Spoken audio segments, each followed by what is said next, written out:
جی ناظرین، خبروں کے سلسلے کو آگے بڑھاتے ہوئے آپ کو لیے چلتے ہیں احمد پور سیال، جہاں پر ہمارے نمائندے محمد عرفان ہر پل موجود ہیں۔ احمد پور سیال تحصیل ہیڈ کوارٹر ہسپتال میں نئے تعینات ہونے والے ایم ایس ڈاکٹر ممتاز حسین ندیم نے چارج سنبھال کر کام شروع کر دیا ہے۔ ہمارے نمائندے ہمارے ساتھ موجود ہیں محمد عرفان۔ جی عرفان، بتائیے کیا تفصیلات ہیں آپ کے پاس؟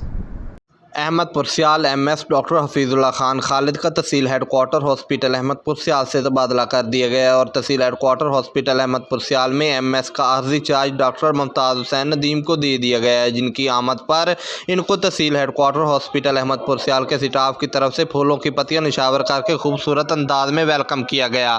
نئے ایم ایس ڈاکٹر ممتاز حسین ندیم نے چارج سنبھالتے ہی ہاسپٹل کے مختلف وارڈ کا وزٹ کیا اور تحصیل ہیڈ کوارٹر ہاسپٹل کے ڈاکٹرز و دیگر اسٹاف کے ساتھ تعارفی میٹنگ کی۔ انہوں نے گفتگو کرتے ہوئے کہا کہ میں تحصیل ہیڈ کوارٹر ہاسپٹل کی بہتری کے لیے جہاں تک ہو سکا آپ سب سے مل کر کام کروں گا اور مزید بہتری لاؤں گا۔ اس موقع پر سرجن ڈاکٹر رانا محمد عباس، چائلڈ اسپیشلسٹ ڈاکٹر آصف علی ابرار، ڈاکٹر شمس الدین، ڈاکٹر رانا خالد، ڈاکٹر قاسم سیال، ڈاکٹر منور عباس، ڈاکٹر ثاقب علی، ڈاکٹر سلیم، ڈاکٹر ماجد چاندنیو، شہین احمد چشتی، مختار کنور، اسد شاہ، مار شاہ نواز سرگانہ، مار سیف اللہ دراج سمیت دیگر سٹاف موجود تھا۔ کیمرہ مین ٹیم کے ساتھ محمد عرفان ہرپل، احمد پور۔